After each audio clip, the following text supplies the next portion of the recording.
भाजपचे नेते गिरीश महाजन हे उदयनराजे भोसले यांच्या भेटीसाठी साताऱ्यातल्या त्यांच्या जलमंदिर या निवासस्थानी पोहोचलेले आहेत। ही सदिच्छा भेट असल्याचं म्हटलं जातं, तरी सुद्धा या भेटीमागचं राजकारण मात्र काहीसं वेगळं आहे। उदयनराजे सातारा लोकसभा मतदारसंघातून निवडणूक लढवण्यास इच्छुक आहेत, मात्र साताऱ्यासाठी अद्याप उमेदवारी जाहीर झालेली नाही।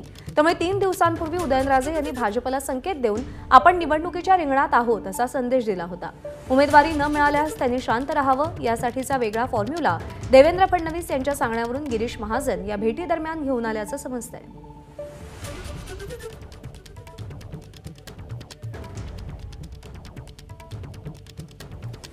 उदयनराजे हे साताऱ्यातून लोकसभा निवडणूक लढवण्यासाठी इच्छुक आहेत। साताऱ्याची जागा अद्याप जाहीर झालेली नाही, पण जरी उमेदवारी मिळाली नाही तरी सुद्धा उदयनराजे यांनी नाराज होऊ नये, शांत राहावं यासाठी एक वेगळा फॉर्म्युला देवेंद्र फडणवीसांच्या वतीनं गिरीश महाजन आज उदयनराजे भोसले यांच्यासमोर मांडतील असा अंदाज वर्तवला जातोय।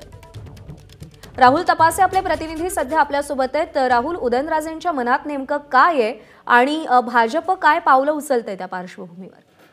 सर्वात महत्वाचं 2 ज्या याद्या भाजपने जाहीर केल्या त्याच्यामध्ये उदयनराजेंचं नाव नव्हतं, त्यामुळं साताऱ्यामध्ये कार्यकर्त्यांकडून संताप व्यक्त केला जात होता आणि याच्यावरतीच 2 दिवसापूर्वी आपल्या एबीपी माझाशी बोलताना उदयनराजेंनी मी राजकारणातून संन्यास घेणार नाही असं एकंदरीत सांगून त्यांनी आता त्याच दिवशी शड्डू ठोकल्याचं एकंदरीत सर्वांच्या समोर आलेलं आहे। ते निवडणुकीच्या रिंगणात उभा राहणारच आहेत आणि या सगळ्या पार्श्वभूमीवरती गिरीश महाजन कदाचित त्यांची समजूत काढण्याचा प्रयत्न ते करू शकणार आहेत।